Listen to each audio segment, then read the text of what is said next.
सभी समाजवादी साथियों को होल जोहार, जब बहुजन साथियों को जय भीम। आप देख रहे हैं समाजवादी क्रांति। आज आपको हम बताएंगे कि भाजपा ने ओबीसी को कैसे निपटाया।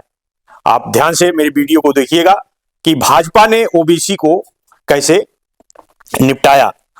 ओबीसी के लिए ऐसे 5 बड़े काम जो कि मुस्लिमों से डराकर ओबीसी का वोट लेकर, यानी ओबीसी को उल्लू बनाकर माननीय मोदी जी ने सत्ता प्राप्ति की और सत्ता का प्रयोग कर ओबीसी पीएम ने ओबीसी के खिलाफ पिछले 9 साल से में ओबीसी के विरुद्ध किए गए 12 बड़े कार्य आज को आपको हम बताना चाहते हैं। ध्यान से सुनिएगा।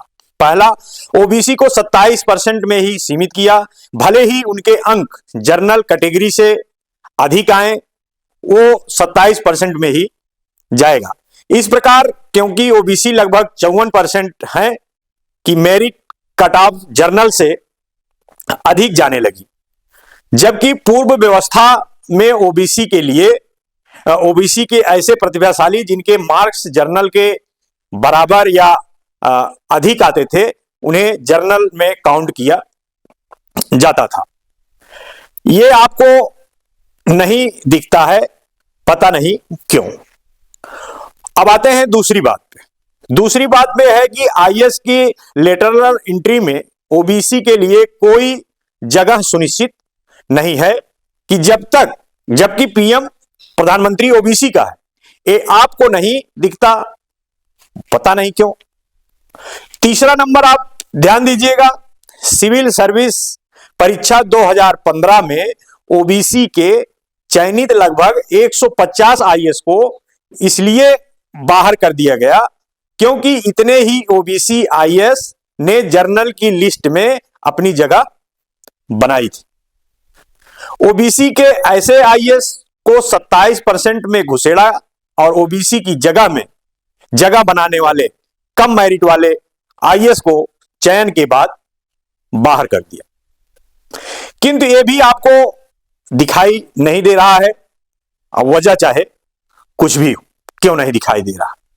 चौथा नंबर आता है 2017 में श्री केशव प्रसाद मौर्य के नेतृत्व में उत्तर प्रदेश में चुनाव लड़ा गया। मौर्य के नाम पर ओबीसी ने सवर्णों की पार्टी बीजेपी को खुलकर वोट किया। सीएम मौर्य जी को बनना चाहिए था, बनाया किसको? लेकिन एक खुलेआम की गई हकमारी आपको दिखाई नहीं पड़ रही है। इसकी भी वजह आप ही जानिए, आपको क्यों नहीं दिखाई दे रही। अब 5वें नंबर पे आ जाते हैं। 1992 के राम मंदिर आंदोलन में 90% कारसेवक ओबीसी थे, शहीद भी ओबीसी ही हुए, लेकिन राम मंदिर ट्रस्ट के अध्यक्ष सहित 15 लोगों में से एक भी ओबीसी नहीं है। ये भी आपको नहीं दिख रहा है और हमको तो लगता है नहीं आपको दिखेगा। छठा नंबर, 1992 में राम मंदिर आंदोलन के अगुआ माननीय कल्याण सिंह रहे, जो कि पूरा प्रदेश जानता है, जो कि ओबीसी थे। उनको राम मंदिर के शिलान्यास तक में नहीं बुलाया गया। ये कल्याण सिंह ही नहीं, पूरे ओबीसी समुदाय का अपमान आपको पता नहीं क्यों ये भी नहीं दिखाई पड़ रहा। अब आगे चलते हैं। 7वें नंबर में उत्तर प्रदेश में 69,000 शिक्षक भर्ती में भी यही हुआ है। ऐसे 19,000 कैंडिडेट जिनकी मेरिट जर्नल से अधिक थी, उन्हें 27% ओबीसी में घुसेड़ा और कम मेरिट वाले जो 27% में आ रहे थे, उनको बाहर का रास्ता दिखा दिया गया। लेकिन यह भी आपको नहीं दिखाई दे रहा। हमारा समाज पता नहीं क्यों अंधा हुआ। 8वां नंबर, यूपी ही नहीं पूरे भारत की सूची उठा लीजिए। ओबीसी के कितने वीसी, कितने प्रोफेसर, कितने एसोसिएट प्रोफेसर, कितने असिस्टेंट प्रोफेसर हैं, आप पता करिए।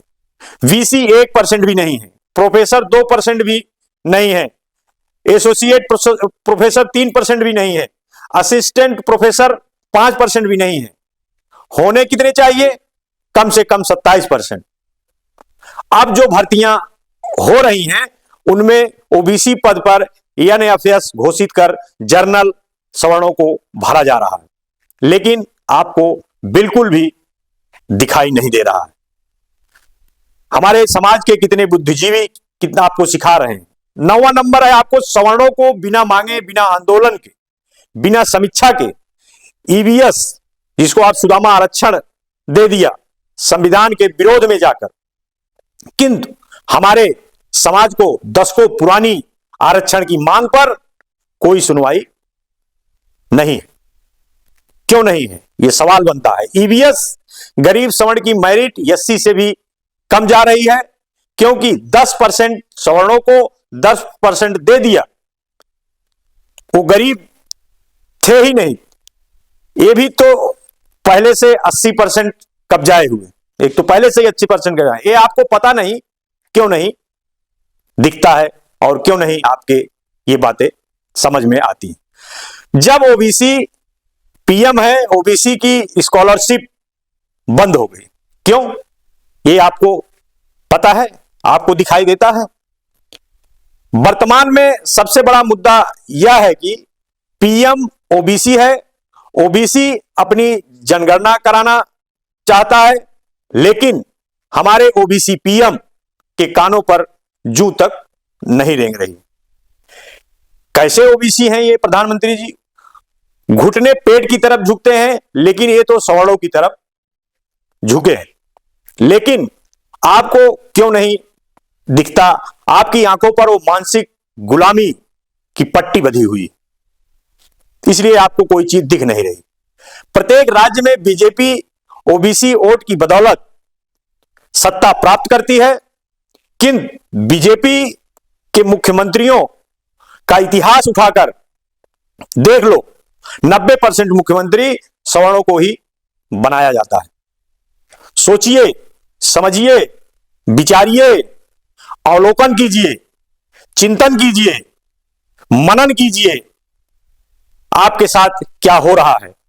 और भी छोटे मोटे ऐसे काम हैं ओबीसी प्रधानमंत्री के, जो कि आपको बताना संभव नहीं है। यदि हमारे पीएम वाकई ओबीसी हैं तो ये 2 काम करवा दें।